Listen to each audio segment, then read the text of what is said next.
Hey everyone, this is Team 3. I am Justin McCroskey, and my teammates are Alex, Cody, Carrie, Rashika, and Brianna, and this is our presentation on the USLAA Regional Soccer Tournament for Project Management.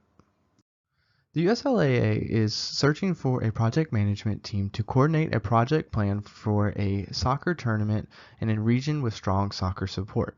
There are several project requirements for this project, one of which is a 5-day soccer tournament. They are also looking for a fan event area that holds 250 to 500 fans at any given time, as well as a project management team and a plan to coordinate facilities, Wi-Fi, ticket sales, and all the concessions and merchandise for the tournament. We, as a project management team, have several assets available to us, and through this analysis of these assets, we have two options of recommendation. Option one is to not take the contract and let another company city host the tournament, and option two is to take the contract and plan the tournament. Based upon our options and the assets given to us, we recommend option two to take the tournament and host a well-sized event of this caliber. The event occurs December 2018 to December 2019. The end goal of the project is to impress USLAA to the point they want to come back and hold another event. One of the defining factors of our goal is the budget. We are given $5 million. Half of the budget goes to personnel, which you see on the slide, and half goes to other things such as utilities, food, advertisement license, and such. We break down our scope management plan into three different categories: acceptance criteria, constraints, and assumptions. Under our acceptance criteria, we have things like appropriate room for fans, players, and staff. It's an obvious thing there.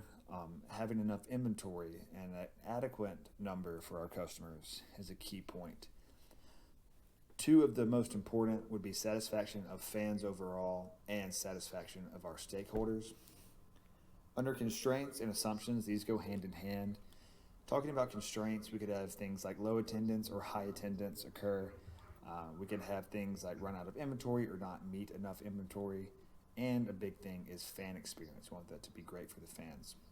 Assumptions, timeline, tickets, expected attendance, and maintenance are things that we assume that we have under control and will go great throughout the tournament. Everything that is not specifically stated in this slide is out of the range of our scope. This is our work breakdown structure. It's broken down into the facilities and ground prep, pretty much the different areas that we need to get fixed up and set up, and anything that people are actually going to be at that's fall under that category. The technology, anything that uses a wire, a computer screen, a system, a cord, so ATMs, the point of sale system, the system that's used, the same point of sale system that's used throughout, the cable and the televisions, that falls under that. Then you have the contract, permits, and policy. That's anything that we need legally standing in place. So we have to have response plans, we have to have health permits, we have to have alcohol permits and vendor licenses and contracts in place. That falls under there. Staff, we have to have people that work this event. So that's like the electrician, the plumber, the cashiers, people work in different areas. That falls under the staff. So then we have the inventory, like the food, the logos, the merchandise that we're trying to sell, prizes for the fan experience, and for the people who do not have clear bags already, we have clear bags. That's under the inventory. And miscellaneous is like, it wasn't a lot of other things, but it was just like the ambulance, the AED, and the fire alarms. It's like safety, and things that transport people to the hospital in case anybody get hurt. For the schedule breakdown, we have 5 phases. In the initiating phase, USLAA meets with the city for the first time. They also travel to the stadium to meet with managers and supervisors, as well as get a feel of the layout of the stadium. On top of that, public relations starts. in order to squelch any fear and or anxiety the public has toward the organization and the event. In the planning phase, vendors are chosen as well as licenses obtained for merchandise, food, beverage, and alcohol. In the executing phase, ticket sales open, advertising begins, and setup, cleaning, and maintenance starts on the stadium. This is also where the tournament begins. Monitoring and controlling is where event safety, event security, parking authorities, and all other employees tend to the need of the organization, the teams, and guests. In our final phase, the closing phase, breakdown begins on cleaning up the stadium as well as the final meeting between USLAA and the city.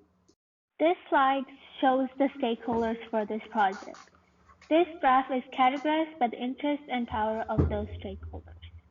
USLA and City Council lead the rest of the stakeholders as they have the most interest and the most power to influence how the project is run.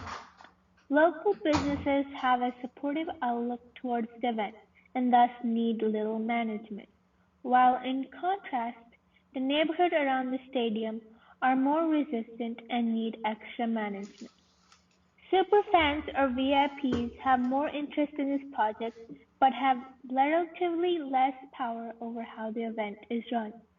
Of course, their opinions matter, so they must be handled appropriately.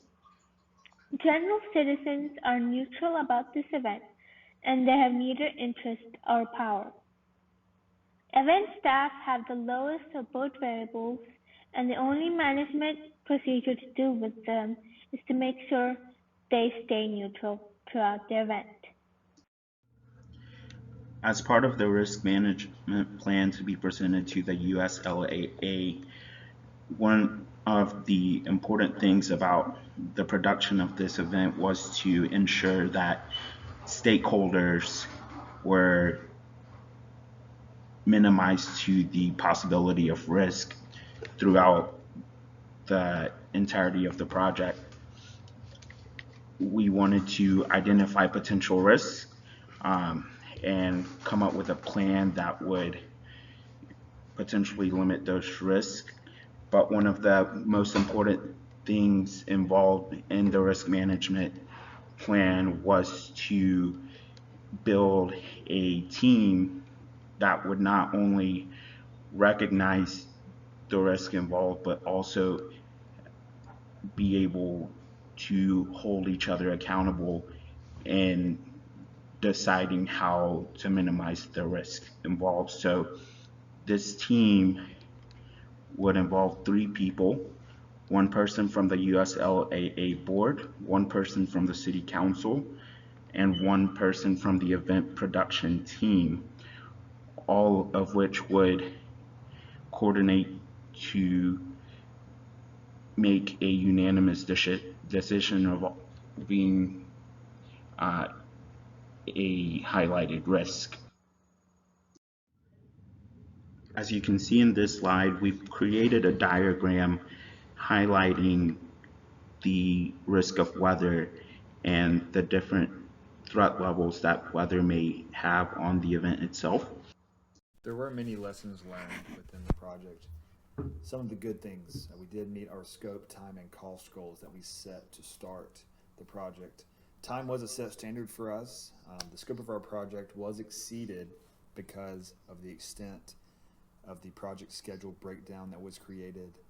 This project schedule breakdown is detailed earlier in this PowerPoint. There are bad things that go on. One bad thing for us was an undetermined budget in relation to time of the project. Having a number, a budget to work with would give us as a team help creating things such as scope, schedules, and our WBS. The ugly is another hit on the budget. One thing that went wrong in this project was the uncertainty we had with the number of money we had to work with. There wasn't a specified budget by the USLAA or the region that we worked in. So it was difficult to determine if our project was over or under budget. This uncertainty caused issues when trying to create the WBS and the project schedule breakdown. Even though this happened, our team worked together with great communication and got the job done.